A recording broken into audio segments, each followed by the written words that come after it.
अस्सलाम वालेकुम। Pakistan super league 2025 की स्पेशल ट्रांसमिशन के साथ मैं हूं आपका मेज़बान लुकमान अली और इस वक्त पाकिस्तान सुपर लीग का एक ज़बरदस्त मैच चल रहा है मुल्तान सुल्तान्स वर्सेस लाहौर कलंदर्स। मुल्तान ने पहले बैटिंग करते हुए 185 रन बनाए हैं और जवाब में इस वक्त लाहौर कलंदर्स की बैटिंग जारी है और मजमूई तौर पर अगर देखा जाए तो 94 पर इस वक्त 2 खिलाड़ी आउट हैं और मैच में पोजीशन अब तक मजबूत नजर आ रही है लाहौर कलंदर्स की, लेकिन कुछ भी हो सकता है। अभी मैच ये यूं कहिए कि 50% तकरीबन मुकम्मल हो रहा है, तो इसी पर बात करेंगे। लेकिन आज के मैच के स्कोर कार्ड आपके सामने रखूंगा पहली इनिंग का कि वहां पर किस तरह से किस ने कितना किया है, और बॉलिंग की भी बात करेंगे, बैटिंग की भी बात करेंगे, तमाम अच्छी परफॉर्मेंसेज का जिक्र करेंगे। आज स्पेशली अगर बात करें, यासिर खान ने 24 रन किए हैं, रिजवान कैप्टन मुल्तान सुल्तान्स के वो 76 रन किए हैं 48 बॉल पर, और उस्मान खान ने 18 रन किए हैं, होप ने 9 रन किए हैं, यानी कि बैटिंग ऑर्डर उनका चेंज किया गया था। और कामरान गुलाम 31 बॉल पर उनके 51 रन हैं। बहुत ही अच्छी बैटिंग की। बॉलिंग की बात करते हैं, लाहौर कलंदर्स ने आज कैसी बॉलिंग की, शाहीन शाफरीदी हो, हारिस रऊफ हो, सब ने कैसा परफॉर्म किया। सबसे अहम चीज़ है कि बाकी बॉलर्स तो आपके सामने, लेकिन हारिस रऊफ को अच्छा खासा फेंटा पड़ा है। आज 4 ओवर्स में 46 रन, 1 विकेट हासिल की है, और साथ में मिचेल ने 4 ओवर्स में 47 रन दिए हैं। ये 2 महंगे बॉलर साबित हुए हैं और विकेटें तो जाहिर सी बात है सिर्फ 3 ही आउट हुए थे। तो इस पर बात करते हैं। अभी मैच चल रहा है, हमारे साथ स्टूडियो में मौजूद है हमारा ज़बरदस्त किस्म का पैनल। अरसलान खोकर साहब हमारे साथ मौजूद हैं। अरसलान भाई, बहुत बहुत शुक्रिया आपका, आपने स्टूडियो में हमें ज्वाइन किया। कैसे हैं आप? कैसे हैं? मैं ठीक हूँ, आप कैसे हैं? बिल्कुल ठीक ठाक। उनके साथ तशरीफ रखते हैं अबू बकर बिन तलत, इनकी भी पाकिस्तान क्रिकेट पर बहुत गहरी नज़र है और साथ में PSL को कवर भी कर रहे हैं। आगाज़ करेंगे अरसलान खोकर साहब से। अरसलान, आपका अभी मैच तो चल रहा है, मैच का नतीजा आएगा, लेकिन हम पहली इनिंग की अगर स्पेशली बात कर लें तो कैसी रही आज मुल्तान सुल्तान्स की इनिंग, उसका आगाज़, उसका इख्तिताम? आपको लगता है कि 185 रन काफ़ी थे लाहौर कलंदर्स के लिए, या ज़्यादा रन बन सकते थे, या ज़्यादा बन गए हैं? मेरा ख्याल है इस पिच पे ज़्यादा बन सकते थे। मैंने देखा इजीली रिजवान जो है वो बॉल के साथ कनेक्ट हो रहा था और यासिर भी ठीक कनेक्ट हो रहा था। थोड़ी सी जल्दबाजी कर गया, यासिर का रोल भी ऐसा है, बट रिजवान में कॉन्फिडेंस आया होगा। देखिए, एक सेंचुरी की इसी टूर्नामेंट में, सेंचुरी करके मैच हार गए बेचारा, फिर परेशान रहा। आज 70+ रन करता है, 76 करता है और मैच की एक पोजीशन बन जाती है। अब्दुल्ला शफीक आउट हो गए। मुझे लगता है कि ये काफ़ी थोड़ा सा लाहौर कलंदर के लिए प्रेशर होगा, लेकिन अभी तक लाहौर के हाथ में है मैच। आज ना जो इनिंग कामरान गुलाम ने खेली, जी, मैं बार बार एक बात कह रहा हूँ कि यार सऊद शकील क्यों नहीं इस नंबर पे आके खेल रहा कोयटा के लिए। आए, खेले, मैच जीत गए। वो गुज़िश्ता रोज का मैच जीत गए। कराची किंग्स की विकेटें 7 के बाद से गैर जरूरी आउट हो गई, वरना वो मैच कराची ले जाता। वो एंड तक चला गया था, हसन अली नहीं कनेक्ट हो पाया बॉल के साथ। बट सऊद शकील का ये रोल नहीं है जो वो प्ले कर रहे हैं। हमारे यहाँ खैर होता ही है अमूमी तौर पे, जो कैप्टन बनता है वो कहता है जी मेरी टीम है, मेरा बल्ला है तो मैं तो ओपन कराऊंगा, तो वो हो यही रहा। बाबर आजम देखिए, ये चाहे कौमी टीम हो, चाहे हमारा नेशनल T20 कप हो, चाहे हमारी कोई ट्रॉफी हो, डोमेस्टिक का कुछ भी, सीड यही है ना, ये सीड यही है। ये देखिए ना, सीड यही डलता है। अब उसको मौका मिला था कि अपने आप को प्रूव कर। मैं आपको मजे की बात बताऊं, पाकिस्तान टीम में ओपन में जगह ही नहीं है। कोई जरूरत नहीं है वहां की लड़ाई खेलने की। क्या जरूरत है आपको जब आपने ओपन करना ही नहीं है? और भाई मिडिल ऑर्डर में पाकिस्तान को जरूरत नहीं, तो ये जबरदस्ती के ओपनर बन क्यों रहे हैं सर? ये समझ नहीं आ रहा।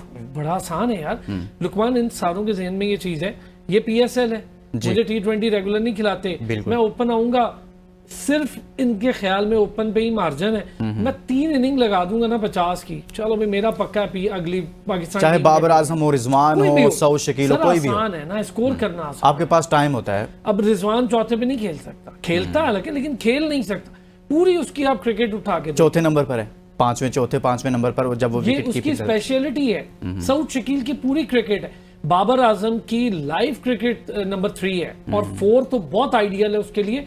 कायद-ए-आज़म ट्रॉफी भी उसने 4 से ही शुरू की थी, उसके लिए बहुत आइडियल सिचुएशन है, लेकिन वो नहीं खेलता। अच्छा चलो बाबर आजम है, अब हम बाबर आजम के साथ सऊद शकील तो मैच नहीं कर सकते ना यार। रिजवान के साथ भी सऊद को मैच नहीं कर सकते। ये दो समहाउ इतना स्कोर कर गए। बाबर अब इतना स्कोर कर गया कि उसकी जो बुराई करते हैं ना उनको भी थोड़ा एक बार धचका लगता है, कहते हुए यार बाबर को नीचे कर दो, लेकिन उसमें बैलेंस कर लेता है। बाबर स्कोर कर रहा था, सारा कुछ था, अब नहीं कर रहा। देखने आप आगे पीछे। रिजवान भी चलो समाओ अच्छा खेल रहा, पर सऊद शकील नेचुरली नहीं। लेकिन आपके पास जब आपके पास प्रोफेशनल ओपनर मौजूद हैं, स्पेशलिस्ट ओपनर मौजूद हैं, जब आपने पूरी क्रिकेट, जैसे अरसलान कह रहे हैं, अबू बकर के रिजवान की बात करें या बाकी कोई 1 रन पोजीशन पर खेलता रहा, कोई चौथे नंबर पर खेलता रहा, लेकिन यहाँ ज़बरदस्ती ओपनिंग करना चाहते हैं, ये एक अलग से मैटर है। यहाँ पर जो मैं आपके सामने सवाल रखना चाहता हूँ, 185 रन आपके ख्याल में ये काफी थे या ज्यादा रन बन सकते थे? चौथा आउट हो गया, लगता है काफी है। देखिए लुकमान, मुश्किलात हो रही हैं थोड़ा सा अगर पिछले 5 मैचेस की अगर असलान भी बात की जाए लाहौर और मुल्तान के हवाले से, तो 5 में से एक दफा लाहौर जीता है मुल्तान से मैच, और वो भी 1 रन से। बड़ा डोमिनेट किया हमेशा मुल्तान ने अगेंस्ट लाहौर कलंदर्स, और बड़े हाई स्कोरिंग गेम्स रही हैं। आज के मैच की भी अगर बात की जाए कि रिजवान ने एट टाइम्स ऐसा लगा कि बहुत ज्यादा बॉल्स कंज्यूम कर ली हैं, लेकिन आखिरी 5 ओवर्स में ऑलमोस्ट 79 रन बनाए मुल्तान सुल्तान्स ने, और ये वो सिचुएशन थी जहां से उन्होंने एक स्टेप आगे ले लिया लाहौर कलंदर्स से, वरना ये स्कोर इतना था कि लाहौर कलंदर्स बड़े आराम से जीत सकता था, बड़े आराम से चेस कर सकता था। ऑल्दो कि हमने देखा कि कजाफी स्टेडियम में अभी तक जितने भी मैचेस हुए हैं, जितना भी टारगेट हुआ है, उसको चेस करना बड़ा ही मुश्किल होता जा रहा था। 150 से तो अबव एक लास्ट मैच में चेस हुआ, इससे पहले अभी तक 150 प्लस कजाफी स्टेडियम में चेस नहीं हुआ। रही बात के कोयटा ग्लैडिएटर्स के कॉम्बिनेशन की, जो इस पे हम जिक्र कर रहे थे, वो बड़ा थोड़ा सा एक मुश्किल क्वेश्चन इसलिए भी हो जाता है कि असलान भाई ने जिस तरह बोल दिया, जब आप एक बंदे को कप्तान बना देते हैं, जब वो कैप्टन है, उस सीजन में लीड करेगा उस टीम में, तो आपने उसको एटलीस्ट प्लेइंग 11 में खिलाना है। बिल्कुल। वो उस पोजीशन के लिए बना है या नहीं बना, फिर आपने किसी और की कुर्बानी देनी है उस पोजीशन के लिए, और मेकशिफ्ट अरेंजमेंट करनी है अपने कप्तान के लिए। ये क्यों है ऐसा? ये इस वजह से ऐसा है कि कोयटा ग्लैडिएटर्स एक बहुत अच्छी फ्रेंचाइज है, लेकिन जब तक ये फैमिली ओरिएंटेड फ्रेंचाइज वाली सिचुएशन से बाहर नहीं निकलेगी, तो उस टाइम तक इनके लिए चीजें मुश्किलात से दो चार रहेंगी। बड़ी सिंपल सी बात आपको कर देता हूं कि कोयटा के साबिक कप्तान, जो कि चैंपियन कप्तान भी थे हमारे, कोयटा के जो हेड कोच हैं, और वो साबिक कप्तान अभी डायरेक्टर भी हैं, और अभी के जो आपके कप्तान हैं कोयटा ग्लैडिएटर्स के, अगर ये किसी भी एक दिन पूरे टूर्नामेंट के दौरान इकट्ठे बैठ जाएं तो कोयटा ग्लैडिएटर्स के मसाइल हल हो जाएंगे, लेकिन ये आखिरी दिन तक तीनों एक पेज पे होते हुए मुश्किल। यानी कि आप कह रहे हैं सरफराज अहमद और साथ में सऊद शकील और मोइन खान पुरानी नोकझोंक है, पुरानी नोक वो बढ़ती जा रही है सर? नहीं, बढ़ती नहीं जा रही। देखें, मोइन खान जो है ना, उनका रोल अब कुछ और है, वो ऊपर के रोल पे चले गए हैं, लेकिन अभी तक मोइन खान कंट्रोल करेंगे अपने नीचे के रोल को, हर कोई भी जगह नहीं छोड़ता। जी। अब सरफराज है, वो कैप्टन रोल से बेंच के रोल पर आए हैं, फिर वहां से डायरेक्टर, लेकिन वो अभी भी कैप्टन के रोल में अपने आप को देखते हैं। मैं असलान भाई की बात में ऐड करना चाहूंगा। देखें, कोयटा ने डोमिनेट कब किया? जब सरफराज वाज द कैप्टन। एक बॉर्न लीडर इसलिए हूं कि अंडर 19 से लेके नेशनल साइड से लेके डोमेस्टिक क्रिकेट उसने वहां से स्टार्ट की, जिस टाइम छोटा बच्चा स्कूल जा रहा होता है। एक लीडरशिप की क्वालिटीज उसके अंदर मौजूद थी, और जिस तरह 90s की क्रिकेट थी और अब की क्रिकेट में जमीन आसमान का फर्क है, वैसे ही कोचिंग में, मैनेजमेंट में स्टाइल्स डिफरेंट हो गए। मोइन खान नो डाउट ही is a very good manager, वो ज्यादातर मैनेजर के रोल पे रहे, कोचिंग उनका जो करियर था वो बहुत ही कम रहा है, लेकिन चूंकि 2015 में एग्जैक्टली तो अभी सरफराज की मौजूदगी में मॉडर्न डे क्रिकेट को जो समझता भी है, जिसने कैप्टनसी की हुई है, टीम को जिताया हुआ है, ना सिर्फ कोयटा को बल्कि नेशनल साइड को भी, तो बड़ा मुश्किल हो जाता है जब आप एक नियाम में 2 तलवारें रखने की कोशिश करते हैं, तो शायद उस फ्रेंचाइज के लिए बड़ा मुश्किल हो जाता है। और एक और बात यह है कि इसी सारी सिचुएशन को सॉल्व करने के लिए जो ऑनर है, उन्होंने इस दफा खुद फैसला किया कि मैं डग आउट में खुद बैठूंगा एज अ सीनियर मैनेजर के रोल पे, क्योंकि अगर आप मैनेजर या कोच नहीं है तो ये मामला जो था, जब हम सरफराज अहमद साहब का इंटरव्यू किया तो आपने, चूंकि डिबेट वो शुरू हो गई है तो उस तरफ काफी बात हो रही है, तो सरफराज अहमद साहब से जब हमने पूछा कि आप खेल क्यों नहीं रहे, यानी कि अगर शुएब मलिक है, वो कह रहे मैं तो भाई किट लेकर आया हूँ और किट उनके पास थी, उन्होंने कहा ये देखें सामने बैट पड़ा है, सारा कुछ, जब जरूरत पड़ी खेलूंगा और हो सकता है मैं आपको खेलता हुआ नजर भी आऊँ। यानी कि इसका मतलब ये था, हम ये थोड़ी बात को बहुत समझ लें, यानी कि जिस तरह वो बात करना चाह रहे थे, यानी कि वो खेलना चाहते थे, उनको जबरदस्ती बाहर बिठाया गया, मुझे ये तासुर मिला है। यार देखिए, एक बड़ी फैक्चुअल बात बताऊं, शुएब मलिक नहीं छोड़ रहा ना ग्राउंड, बिल्कुल टाइम ओवर हो गया। और मोइन खान सेकंड कर रहे हैं कि भाई उनकी फिटनेस बहुत जबरदस्त है, टीम में भी नहीं आना शुएब मलिक ने, लेकिन ग्राउंड नहीं छोड़ रहा, तो कोई भी छोड़ना नहीं चाहता। ग्राउंड छुड़वाया ही जाता है पाकिस्तान में, छोड़ना कोई नहीं चाहता। बड़ी डिग्निटी के साथ बड़े कम लोग होते हैं जो कहते हैं यार thank you so much, goodbye, बस ये टाइम हो गया। शोएब अख्तर ने राइट टाइम भी कह दिया। यूनुस खान, मेरा ख्याल है हमारी इस टाइम जो क्रिकेटिंग हिस्ट्री है उसमें जितने अच्छे तरीके से यूनुस खान ने टेस्ट को खैराबाद, वनडे को खैराबाद, T20 को खैराबाद का, मुझे नहीं पता कि कोई और ऐसा हो कि उसने बड़ी अर्ली एज में T20 का वर्ल्ड कप आपको जितवाया। कोई नाम नहीं लेता यार उस बेचारे का कि वर्ल्ड कप आप वर्ल्ड कप आप जीते हैं और वो उसकी कप्तानी में आपने वर्ल्ड कप जीता है। उस बंदे ने उसके बाद कहा भाई थैंक यू सो मच, पहले आप कुरान शुरान उठा लें और मेरे खिलाफ वो कर लें सारा मामला, thank you so much. One day में हमने उसको बाहर किया, उसने फाइट बैक की, फाइट बैक करके डोमेस्टिक में स्कोर करके काउंटीज में स्कोर करके वो वापस आया। 2015 का वर्ल्ड कप खेला। उसके बाद उसने कहा जी ठीक है मेरे लिए अब वनडे मैं अपनी सारी तवज्जो, ये तरीका होता है। टेस्ट में 10,000 जब रन किए यूनुस खान ने, वो टाइम था जब यूनुस खान का बल्ला मुसलसल बोल रहा था। Younis Khan can stand for 2 more years with ease, आसानी से स्टैंड कर सकता था 2 और साल। ये मैं नहीं कह रहा हूं, ये सारे क्रिकेटिंग फ्रेटर्निटी कह रही है कि वो 2 साल और खेल सकता था, उसने छोड़ दिया। अच्छा, ये करेज हमारे बहुत कम, मुझे तो माजरत के साथ बड़ी ही कम दिखी है। मतलब यहाँ तो ये हाल हो गया कि आखिरी उम्र में मैं बस एक वर्ल्ड कप जिता दूं, इस हद तक चले गए सारे लोग कि नहीं यार मुझे तो खेलना ही है, वर्ल्ड कप जिता दूं। एवरेजेस कम हो गई जी, आखिर में तो 13 आ गए। उन्होंने कहा जी वर्ल्ड कप बस जितवा दूं मैं किसी तरह, कुछ भी हो जाए मुझे वर्ल्ड कप नहीं हो रहा यार, छोड़ देना आप।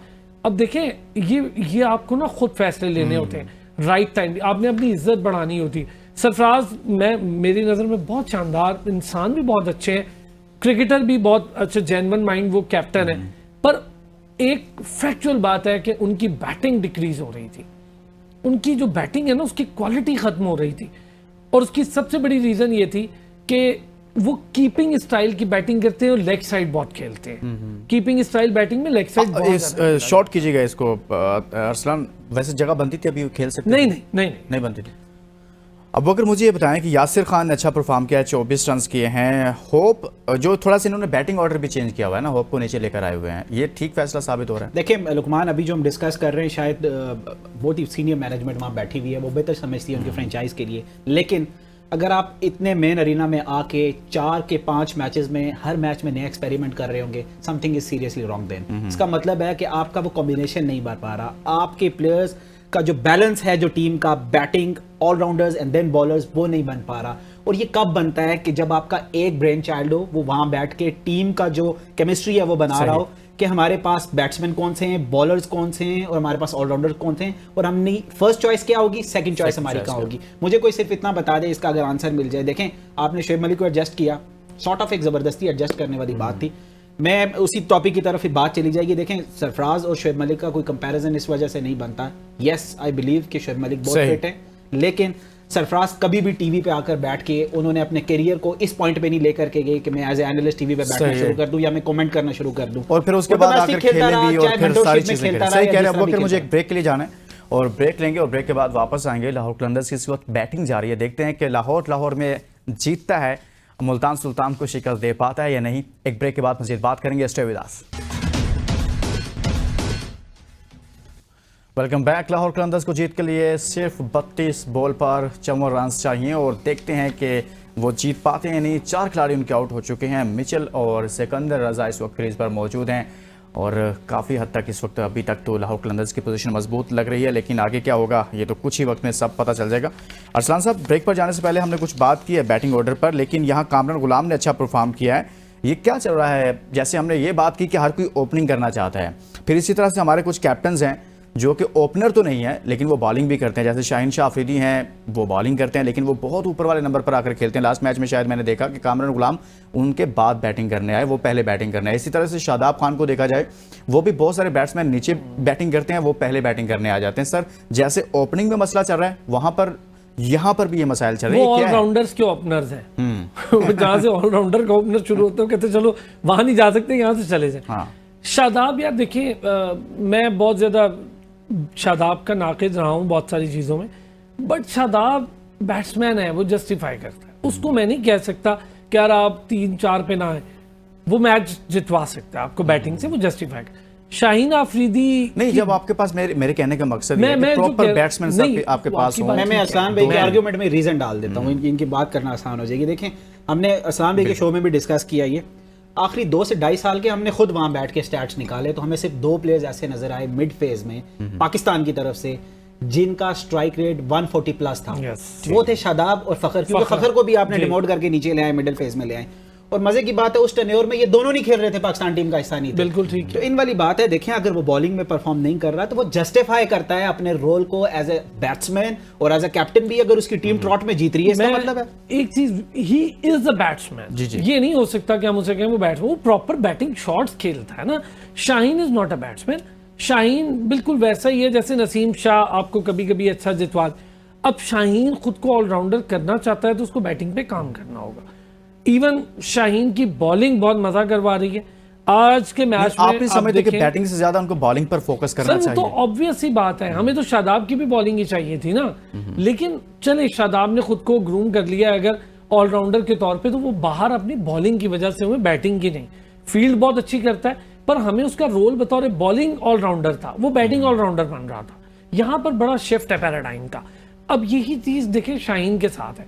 शाहीन की मैं देख रहा हूँ लास्ट इंटरनेशनल 2 मैचेस को लें और उसके बाद जरा लें तो शाहीन इंप्रूव कर रहा है। शाहीन 140 की पेस कर रहा है जो मैं उसकी मिसिंग एलिमेंट था। जी जी। आज शाहीन ने 25 रन दिए, विकेट ना लियो लेकिन 25 रन दिए, और शाहीन के मुकाबले पर 46 या 48 रन मेरा ख्याल है हारिस रऊफ 41 है शायद, नहीं 46 है आई थिंक, 40 सर, हाँ 46 आप ठीक कह रहे हैं। 46 रन दिए हारिस रऊफ ने। तो आप फर्क देखें, प्रीमियम बॉलर्स हैं। एक प्रीमियम बॉलर ने प्रेशर डाल के रखा, ठीक है विकेट पे नहीं निकल रही थी इस पिच पे उससे wicket, but he did an excellent job. Shaheen की बात कर रहा हूं, उसने प्रेशर डाल के रखा। अगर यही रन आप जरा कैलकुलेट कर लें कि हारिस देता 25 1 रन, तो 40 में से 25 माइनस करें अभी तक तो मैच तकरीबन मामलात और हो जाते हैं। लेकिन फिर भी मेरा ये कहना अच्छा, मतलब है कि आपको ऑलराउंडर बनने का शौक है तो बने यार, लेकिन ऐसे ना बने ना सर। यही हमारा इख्तिलाफ है कि अबू बकर साहब आप भी कह रहे हैं कि शादाब साहब ठीक कर रहे हैं, लेकिन आपके ख्याल में शादाब ठीक कर रहे हैं तो शादाब ठीक कर रहे हैं तो शाहीन गलत कैसे करें सर? देखिए, मैं हमेशा से ही कहता हूँ कि किसी भी प्लेयर को जब आप स्क्वाड में रख रहे होते हैं, स्पेशली प्लेइंग 11 में, रोल को आइडेंटिफाई करना बड़ा जरूरी है। हम बेसिकली 2 चीजों को मिक्स अप कर रहे हैं। शादाब खान और शाहीन का जो पाकिस्तान की नेशनल साइड में रोल है वो थोड़ा डिफरेंट है, कॉम्बिनेशन नहीं और है जो ना, फ्रेंचाइज में रोल है वो डिफरेंट नहीं है। इस्लामाबाद यूनाइटेड में एज अ कैप्टन शादाब का जो रोल है वो फ्रेंचाइज क्लियर है उसके हवाले से कि वो शादाब all-rounder हमारा एक ऐसा बैट्समैन है। अब की जो सिचुएशन है, देखें ये तो वो वाली बात है कि आप स्मिथ को दोष देना शुरू कर दें, यार तुम एज अ लेग ब्रेकी आए थे ऑस्ट्रेलिया की टीम में, तुम इतने अच्छे बैट्समैन क्यों अब अजहर अली, तुमसे 10 ओवर जाते? एग्जैक्टली, अजहर अली। तो शादाब का जो रोल है इस्लामाबाद यूनाइटेड में वो बिल्कुल क्लियर है। शाहीन शाह अफरीदी की जहां तक बात है, देखें यकीनन उनको बहुत शौक है बैटिंग का, और मैं इस पे इसलिए भी कंक्रीट कर सकता हूं कि इस्लामाबाद क्लब में फर्स्ट लेग में जो मैचेस हुए और प्रैक्टिस सेशन के दौरान, प्रैक्टिस सेशन में शाहीन शाह अफरीदी से बड़े छक्के किसी ने नहीं मारे इस्लामाबाद क्लब में ओवल ग्राउंड में। वो पार्किंग वाली जगह पे जाके गाड़ियों में बॉल लग रही थी, लेकिन उसका हरगिज ये मतलब नहीं है कि आपका रोल डिफाइन हो गया। अगर तो लाहौर कलंदर्स की मैनेजमेंट ये समझती है कि सुनील नारायण की तरह एक टाइम आएगा कि शाहीन शाह अफरीदी को ओपनर भी भेजा जा सकता है, तो हमें इससे कोई प्रॉब्लम नहीं है, लेकिन ये काम इंटरनेशनल अरीना में एटलीस्ट नहीं हो सकता, नेशनल साइड में नहीं हो सकता। अभी तक उनके साथ ऑलराउंडर लिखा नहीं जाता, अभी तक उनके साथ ऑलराउंडर लिखा भी नहीं जाता, उनका रोल डिफाइन है। वो लिखवाना चाहते हैं, लेकिन वो नाराज होते हैं। उन्होंने कहा भी था, वो रुस गए थे। क्या ऑलराउंडर कहने पर नाराज? ऑलराउंडर ना कहने पर भाई वो कहते हैं कि मुझे कहा जाए, लिखा जाए मेरे साथ, वो तो कहते हैं लिखा जाए। आप एक तरफ तो कहते हैं हमारे प्रीमियम फास्ट बॉलर है, ये काफी नहीं था सर उनके लिए? सर वो होता है, देखिए ये हर बंदे की ख्वाहिश होती है।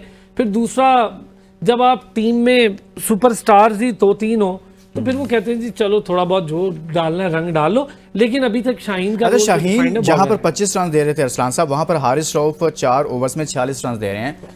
हारिस रऊफ के साथ एक बड़ा मसला है कि वो अक्सर बहुत ज्यादा रन देते हैं, जैसे हमने देखा कभी कभार तो बड़ी अच्छी बॉलिंग करते हैं। रन नहीं देते तो हम बहुत परेशान होते हैं। मुझे तो बहुत परेशानी होती है जिस दिन रन नहीं देते, क्योंकि मैंने मेरा ख्याल है इक्का दुक्का मैचेस में ही देखा होगा, मुझे याद नहीं है कि उनको मार नहीं पड़ रही।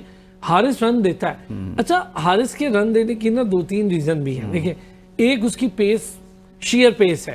अब हारिस के साथ ये भी है कि T20 की क्रिकेट इतनी तब्दील होगी, हल्का सा एज लगता है पीछे से भी उसके बहुत। मैं आपको फैक्चुअल बात बताऊं तो हारिस रऊफ बेचारे के जितने रन बैक साइड से जाते हैं कीपर के ऊपर से, उतने रन उसके फ्रंट फेस पे नहीं जाते हैं। आप उसके पूरे स्टैट्स की एक व्हील निकाल के देखें, आपको अंदाजा होगा 70% रन बेचारा पीछे ये भी है। लेकिन उनको जब बाउंड्री लगती है ना, मैंने हमेशा ये भी देखा है कि अरसलान भाई बैट्समैन पूरा कॉन्फिडेंस के साथ वो बौखला जाते हैं, पूरे कॉन्फिडेंस के साथ वो छक्का पड़ता है, पूरे कॉन्फिडेंस के। आना शुएब अख्तर के साथ भी होता था कि आपको पता है विकेट कीपर्स के ऊपर से जा रही होती थी, वो भी पेसर थे, लेकिन उनको बैट्समैन पूरे कॉन्फिडेंस के साथ पावर हिटिंग नहीं करते। मासवाए 2003 के वर्ल्ड कप के इंडिया के खिलाफ मैच में थोड़ी क्वालिटी के साथ तो भाई काम है, उसकी क्वालिटी के साथ मैं पेसर की बात कर रहा हूं, वैसे शुएब अख्तर अभी इनकी क्वालिटी। मैं थोड़ा सा ना एक और पॉइंट की तरफ मेरा आज था कि यार इस पॉइंट को लाजमी हम डिस्कस करें अपने शो में।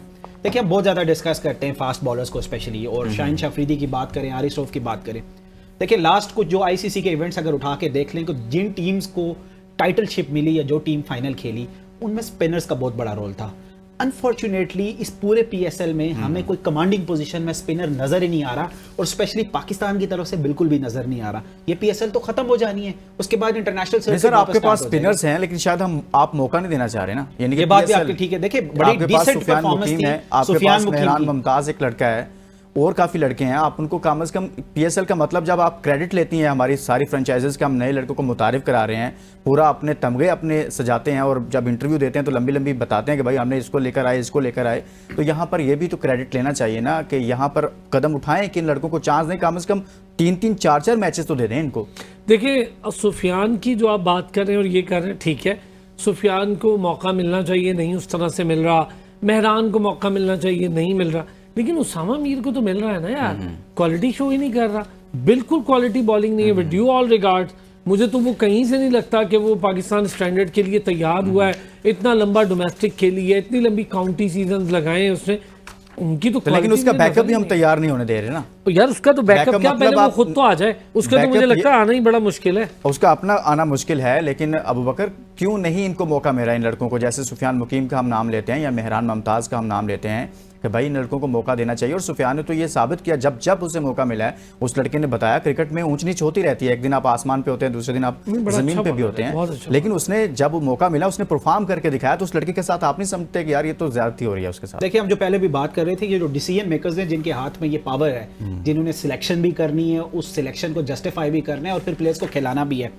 आखिरी 6-8 माह से देखें तो मेरे ख्याल से आकिब जावेद से तगड़ा या स्ट्रांग बंदा कोई भी हमारी मैनेजमेंट में नहीं आया। तो खुद उन्होंने बोला, अगर अजहर महमूद ने भी ये बात बोली है, इसका मतलब है वो उन्हीं के अंदर आ रहे हैं, उन्हीं के नीचे आ रहे हैं, काम कर रहे हैं, और वो उन्हीं की पॉलिसीज को डिफेंड कर रहे हैं कि भाई हमारे पास ऐसे स्पिनर्स ही नहीं हैं जिनको हम खिला सकें। तो इसका मतलब है एक माइंडसेट मौजूद है जो ये एक्सेप्ट कर रहा है कि भाई स्पिनर्स हमारे पास नहीं है, हम उनको इंटरनेशनली नहीं खिला सकते, हमने फास्ट बॉलर्स के साथ ही जाना है। लेकिन जब आपके फास्ट बॉलर्स बुरा परफॉर्म कर रहे थे तो आपने वापस इंग्लैंड वाले टेस्ट में out of nowhere overnight spinners ही लाए, उनसे आपने सीरीज जीती, सीरीज का क्रेडिट लिया, क्रेडिट लेने के बाद उनको बिल्कुल साइडलाइन किया वापस। उसके बाद आप दोबारा अपने पुराने फॉर्मेट में चैंपियंस ट्रॉफी में जाते हैं, बुरी तरह हारते हैं, और उसके बाद बड़े आराम से वापस अभी इश्तिहार आ जाता है कि हमें इतनी क्वालिफिकेशन वाला एक कोच चाहिए। अब देखते हैं वो आकर क्या करता है। वो मानता है कि पाकिस्तान में स्पिन टैलेंट है या नहीं है। जब आप ये मानेंगे उसके बाद में और आप जरूर अगर स्पिनर ही कोच आ गया तो हाँ, वो भी ये भी बात है। वो सब पाकिस्तान में अगर कोई कोच आया ना, पाकिस्तान से लिया,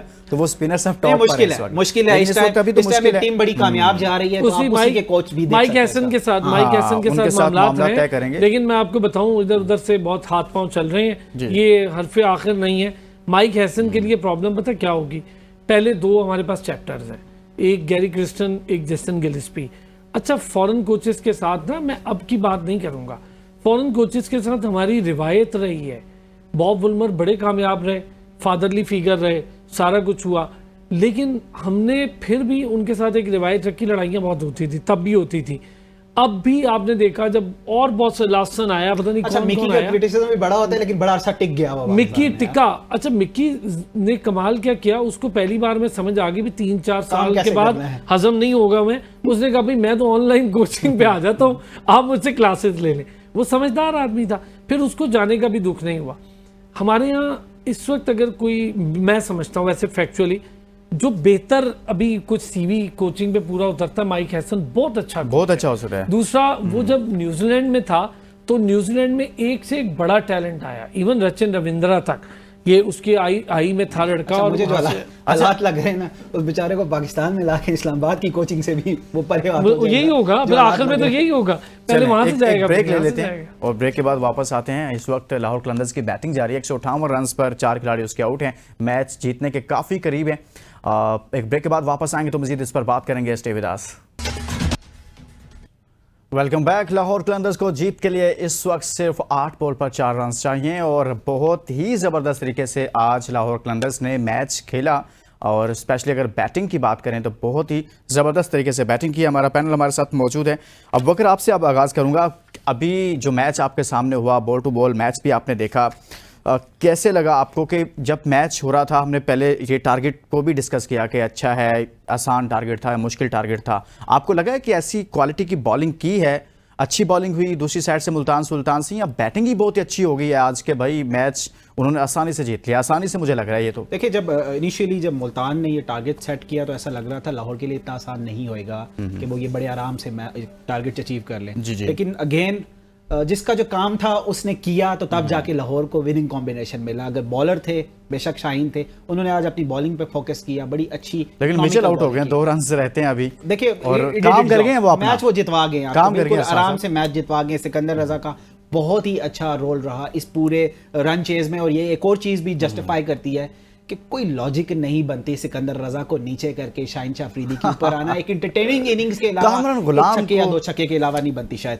तो लाहौर को शायद ये रीथिंकिंग प्रोसेस वापस करना पड़ेगा और उनको समझना पड़ेगा कि ये कोई सेलिब्रिटी लीग नहीं है कि वहां पे आपने जाके शोकेस करना अपना टैलेंट और चीयर अप करना है और वापस आ जाना है। अगर आपने इस गेम को सीरियस लेना है तो एटलीस्ट शाहीन को वही काम करने दें जिसके लिए शाहीन पाकिस्तान क्रिकेट में आए थे और पाकिस्तान क्रिकेट खेल रहे हैं एज अ बॉलर। और अगर शाहीन ने कैप्टन भी रहना है तो प्लीज बाकी टीम का मोराल एटलीस्ट उस तरह ना लेकर के आए कि आप सिकंदर रजा को भी नीचे लेकर जा रहे हैं, कामरान गुलाम को भी नीचे लेकर जा रहे हैं। तो इस तरह एक बड़ी अजीब सी जब आप शफलिंग करते हैं तो आपका बैलेंस आउट हो जाता है टीम का। और विनिंग कॉम्बिनेशन को चेंज करना तो वैसे भी समझ से बालातर है। मुझे आज तक किसी कैप्टन की मैंने नहीं देखा कि जो विनिंग कॉम्बिनेशन को तोड़ के just for the sake of fun जो है कोई नई एक्सपेरिमेंट करने को तोड़े। तो लाहौर कलंदर्स के लिए बहुत अच्छा है, टूर्नामेंट के लिए बहुत अच्छा है। एटलीस्ट ये कि इस्लामाबाद लाहौर में लाहौर का जीतना अच्छा है, मतलब इस सेंस में अरसलान अगर हम बात करें तो एक तो नुक्ता नज़र ये भी हमारे सामने ये चीज़ भी है कि लाहौर में मैचेस हो रहे थे, लाहौर का क्राउड मैच देखने आ रहा था। गो कि उस टीम में मुख्तलिफ शहरों के लड़के होते हैं लेकिन वो रिप्रेजेंट एक स्पेसिफिक शहर को कर रही होती है। तो आज वहाँ जो मैच देखने आए हैं मेरे ख्याल में उनको भी आज बड़ा हौसला मिला होगा कि हमारे शहर की टीम जीती है। यार एक तो शाबाश दूंगा लाहौर के क्राउड को, पिंडी के क्राउड को, मुल्तान में भी क्राउड आ जाता है। पर कराची के वही इश्यूज हैं। मैं तो चाहता हूँ कि कराची वाले कम से कम इस कंपटीशन में आए यार, ये अच्छा क्राउड आ रहा है, इस कंपटीशन में आए, आगे बढ़े। बड़ा प्यारे मैचेस हो रहे हैं। देखें 1 रन रह गया, मुझे चले मैच दिखाते हैं, मेरे ख्याल में अपने नाज़रीन को भी दिखाते हैं कि इस वक्त लास्ट बॉल है इस ओवर की और यूं कहिए कि मैच जीत लिया यहाँ पर लाहौर कलंदर्स ने। पर काफी पुरजोश दिखाई दिए हैं और आज का मैच जितवाने में सिकंदर रजा का एक कलीदी किरदार है। जबरदस्त तरीके से उन्होंने बैटिंग की है, 185 रन बनाए थे पहले खेलते हुए मुल्तान सुल्तान्स ने और 5 विकेटों के नुकसान पर लाहौर कलंदर्स ने यह मैच जीत लिया है। जबरदस्त तरीके से ये मैच जीता है और लाहौर के शहरी बड़ी तादाद में अपनी टीम को सपोर्ट करने के लिए, बल्कि यूं कहिए कि मुल्तान के भी सपोर्टर्स बड़ी तादाद में यहां पर आए हुए थे। लेकिन चूंकि लाहौर में मैच था तो लाहौर कलंदर्स आज जीती है और इस वक्त देखा जा सकता है कि तमाम ही खिलाड़ी काफ़ी खुश नज़र आ रहे हैं। फ़खर जमान ने आज 28 रन किए हैं, मोहम्मद नईम 6 रन पर आउट हुए, अब्दुल्ला शफीक ने 34 रन किए, डैल मिचेल ने 64 रन की ज़बरदस्त इनिंग खेली है। और दाद देनी पड़ेगी यहाँ पर सिकंदर रजा को भी, 20 बॉल पर 39 रन हैं और जिसमें उनकी जानिब से 4 छक्के मारे गए हैं, 2 चौके शामिल, 195 का स्ट्राइक रेट है। ये वो इनिंग है और हमारा पैनल भी इस पर बात कर रहा था कि कैसे हो सकता है शाहीन शाह अफरीदी जब वो बैटिंग करने के लिए सिकंदर रजा को पीछे छोड़ देते हैं, खुद ऊपर आ जाते हैं। तो ये वो चीज़ें होती हैं जब आप चीज़ों को बिल्कुल प्रोफेशनली मेरिट पर रखकर देखते हैं तो फिर आपके नताइज भी आपके हक में आना शुरू हो जाते हैं। ऐसा ही हुआ आज लाहौर कलंदर्स के साथ, शाहीन शाह अफरीदी को देखा जा सकता है। दूसरी तरफ अगर बॉलिंग की बात करें तो मोहम्मद हसनैन ने यहाँ पर 4 ओवर्स में 30 रन दिए हैं और इसी तरह से उबैद शाह की बात करें तो 34 रन दिए हैं। लिटिल यहाँ पर रन दिए हैं, 4 ओवर्स में महंगे बॉलर साबित हुए। आकिब जावेद को भी मार पड़ी है, 3.5 ओवर्स में 43 रन दिए हैं। अरसलान मैच तो जीत लिया है लेकिन हम इस मैच के जीतने से पहले जो बात कर रहे थे और आप भी उस पर बात कर रहे थे कि लाहौर का क्राउड भी आता है, सारी चीज़ें हैं। लेकिन सर जब आप मेरिट पर फैसले करते हैं ना, एक मिसाल सामने आ गई, जैसे अबू बकर ने भी उस पर बात की कि सिकंदर रजा वो लड़का है जिसके अंदर बहुत ज़्यादा, जिसने अपनी वो टीम जो दुनिया में कभी कभार जीतती थी उसको बहुत सारे मैचेस जितवाने में बड़ा अहम किरदार अदा किया, इनके जिम्बाब्वे की टीम, और ये दुनिया की दीगर लीग्स में भी खेलते हैं सिकंदर रजा। ये कैसे मुमकिन होता है कि आप ऐसे प्रॉपर बैट्समैन को पीछे छोड़ दें? आज उसकी इनिंग ने बता दिया 20 बॉल पे 39 रन करके। चले आज तो खुश हो जाएं, आज तो सर मैं तो बहुत खुश हूं। अपने से पहले आसिफ अली को भी भेज दिया आखिर में। हाँ। और मैं एक चीज कहूंगा रिजवान के लिए, थोड़ा सा रिजवान को भी सोचना चाहिए। आप अपने कीपिंग ग्लव्स और पैड उतार कर फील्ड में नहीं जाना चाहिए। मैं इस चीज को बाय नहीं करूंगा, इस आइडिया को।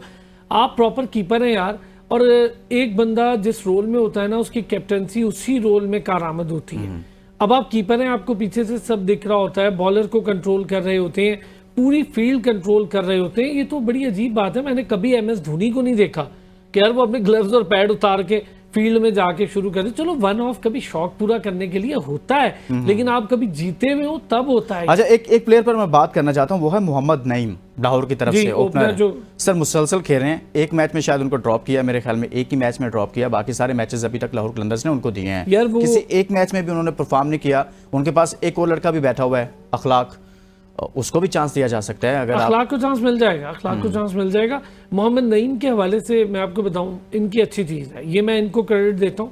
देखिए वो यंगस्टर को लेकर आए हैं, डेवलपमेंट प्रोग्राम से आया लड़का और क्लब क्रिकेट से डायरेक्ट उठ के इस तरह की बड़ी क्रिकेट में आ गया है, उसको इन्होंने मौका दिया। अच्छी चीज़ क्या है, देखिए वो ओपन करता था तो इन्होंने ओपन ही करवाई है लाहौर कलंदर ने, ये नहीं किया। हालांकि इनके पास अब्दुल्ला शफीक भी ओपनर मौजूद। सर ठीक है, लेकिन वो लड़के का एक स्पेसिफिक रोल था, इन्होंने कहा जी नया लड़का है, इसको ओपन कराएंगे तो इसका कॉन्फिडेंस बढ़ेगा। वो उस लड़के के अपने ऊपर डिपेंड। आप कह रहे हैं कि ये PSL में लाहौर कलंदर्स का क्रेडिट है कि उसने नए लड़के को चांस दिया और जिस जगह खेलता है वहीं परफॉर्म नहीं कर रहा। अच्छा, मुझे आप बताएं अबू बकर, अखलाक जैसा लड़का इस वक्त लाहौर कलंदर्स के पास मौजूद है, लेकिन नई मुसलसल जब परफॉर्म नहीं करेंगे तो आप नहीं समझते कि उनकी जगह बनती है, उनको भी चांस देना चाहिए। वो भी बड़े लंबे अरसे से डोमेस्टिक में भी रन्स कर रहा है और बड़े लंबे अरसे से क्रिकेट खेल रहा है, तो PSL या लाहौर कलंदर्स को चाहिए कि उनको भी चांस दे। आपके ख्याल में? देखिए ये जो लर्निंग प्रोसेस होता है, ये ज़रूरी नहीं है कि प्लेइंग 11 में आने के साथ साथ भी आप सीख सकें। जब आप डगआउट शेयर करते हैं तो वहाँ भी ये भी एक लर्निंग प्रोसेस होता है। जब आप सीनियर्स को खेलते हुए देखते हैं, देखिए इखलाक की फॉर्म भी लगी हुई है, इखलाक मुसलसल कंसिस्टेंटली परफॉर्म कर रहा है। ऐसे में इखलाक को इग्नोर करना मैनेजमेंट ज़्यादा बेहतर बता सकती है कि कैसे उनके लिए पॉसिबल है कि बेंच में उसको बिठा के नईम को आप ओपन करवाएं। ऑल्दो ये बहुत बोल्ड डिसीजन है, बैक टू बैक उसे सपोर्ट भी किया जा रहा है। एक पॉइंट ये भी है कि इज़ वेरी गुड लुकिंग, शायद ये भी एक रीज़न हो सकता है। लेकिन सर ये जो अरसलान भाई बात कर रहे हैं ना क्रेडिट लेने वाली, मेरे ख्याल में वही चीज़ नजर आ रही है। उसी तरफ आ रहा है। लुकमान भी देखिए, उनके मालिक कहीं पर बैठकर कह देंगे, हमने देखा स्पेशली उनके ऑनर्स का, कि वो इस चीज़ पे बिलीव करते हैं कि वो बहुत ज़्यादा क्रेडिट लेना चाहते हैं कि प्लेयर्स डेवलपमेंट प्रोग्राम के अगेंस्ट हमें बड़ा क्रेडिट दिया जाए कि ये प्रोडक्ट हमने तैयार की, ये प्रोडक्ट हमने तैयार की। तो शायद उनका फोकस नईम की तरफ है कि इसको आज नहीं तो कल या कुछ अरसे के बाद जब वो बन जाएगा तो हम इसको भी पोर्ट्रे कर सकते हैं कि ये हमारी ब्रांड थी, हमारी प्रोडक्ट थी, इसको हम इंटरनेशनल अरीना में सलमान अली आगा को भी ये लोग लेकर आए और आज कहां वो पहुंच गया। अच्छा, नेक्स्ट मैच की हम कुछ बात कर लेते हैं। अरसलान, कोयटा ग्लैडिएटर वर्सेस पेशावर ज़ल्मी ये मैच होने जा रहा है। आपके ख्याल में कोयटा ग्लैडिएटर्स, कोयटा जिसने लास्ट मैच अभी खेला है और जीता है, पेशावर ज़ल्मी माजी में बहुत अच्छी टीम रही है, इस बार कभी जीत रही है कभी हार रही है, और उसका और मुल्तान सुल्तान्स का नीचे नंबर पर फिर जीत रही है, कभी हार रही है, कभी हार रही है, फिर जीत रही है। और नीचे वाले जो नंबर हैं पॉइंट्स टेबल पर, उन पर मुल्तान का और पेशावर का एक मैच चल रहा है कि कौन आखिरी नंबर पर रहेगा और कौन सेकंड लास्ट होगा। सर आपके ख्याल में कैसा मैच होने जा रहा है, कैसी यार? दोनों वैसे टफ टीम्स हैं, दोनों हारने में बहुत अच्छी हैं, दोनों का बड़ा अच्छा हारने में अच्छी? हाँ, हारने में बहुत अच्छी हैं, बहुत टफ मुकाबला होगा। दोनों अच्छा, कोशिश कर रहे हैं दोनों का ये मुकाबला होगा कि हम बॉटम पे रह लें किसी तरह। मैं कोयटा ग्लैडिएटर में थोड़ा सा एज उसको शायद इसलिए दूं कि मुझे लगता है उनकी बॉलिंग थोड़ी लास्ट मैच में उनकी बॉलिंग ने उनको मैच जितवाया। उनकी बॉलिंग बेटर है पेशावर के मुकाबले। वहां एक गलती हो रही है, 8 नंबर तक बैटिंग है, उनके पास बॉलिंग बहुत ज्यादा लैग कर रही है। लेकिन लास्ट मैच में लेकिन पेशावर का आसान है, बाबर आजम है उनके पास। सर बाबर आजम तो देखें बॉलिंग तो नहीं करेंगे ना। बाबर आजम अब 180-85 रन जैसे आज इन्होंने किए, 185-86 रन। इनकी बॉलिंग नहीं थी उस तरह से अप टू द मार्क, नहीं थी, नहीं चल सके, नहीं रोक सके लाहौर को। लाहौर वाहिद बॉलिंग यूनिट है, प्रॉपर बॉलिंग यूनिट है ना, लाहौर मैच पलट देगा बॉलिंग के मुकाबले में। लेकिन कोयटा ग्लैडिएटर अभी तक मुझे उसके बैलेंस में सिर्फ एक प्रॉब्लम है, ओपनर नीचे खेल रहे हैं, नीचे वाला ऊपर खेल रहा है, ये प्रॉब्लम करता है। लो स्कोरिंग मैच 1 ऑफ आप जीत गए कराची से, वो आपने जीत लिया, हर मैच नहीं जीते। अब अगर आप इस पर कमेंट करें कल के मैच पर। देखिए एक तो सबसे इंपॉर्टेंट चीज़ ये है कि आप दुआ करें पेशावर एटलीस्ट फाइनल 4 में जरूर जगह बनाए, क्योंकि अभी तक की जो स्टेडियम्स की सिचुएशन है, लोग specially in Rawalpindi and Karachi, तो पेशावर क्राउड पुलर है बाबर आजम, इसमें नो डाउट अबाउट इट। उनकी परफॉर्मेंस को 2 मिनट के लिए अगर साइड पे भी कर दें, लोग बाबर आजम को खेलते हुए देखने के लिए आते हैं। सुपरस्टार शाहिद खान अफरीदी के बाद शायद ये एक गैप था कि इस तरह का कोई सुपरस्टार नहीं था जो क्राउड को अट्रैक्ट कर सके, शायद वो बाबर आजम। कौन जीतेगा कौन आपके ख्याल में? देखिए बड़ा मुश्किल टाइम है, लेकिन पेशावर ज़ल्मी। पेशावर जी, अरसलान आप? मुझे लगता है कि पेशावर में चांद नजर आ रहा है भाईजान। इसके साथ ही इजाज़त दीजिए और अपना बहुत सारा ख्याल रखिएगा। अल्लाह हाफिज़।